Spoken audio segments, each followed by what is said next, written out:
नमस्कार दोस्तों, कैसे हो आप लोग? क्या हाल है आप लोगों के? आज मेरे साथ एक नेपाल के इंसान है। आइए इधर। किसको मानते हैं आप? पवन सिंह।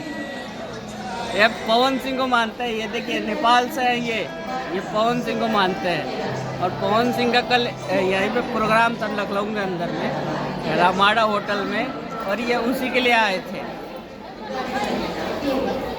वही अवार्ड शो के लिए आए थे ना आप?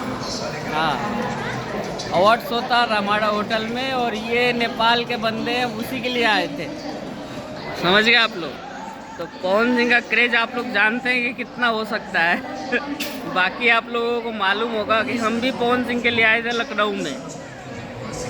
बाकी आप लोग, अरे भाई, पवन सिंह पावर स्टार, वही जानते हैं ना आप लोग।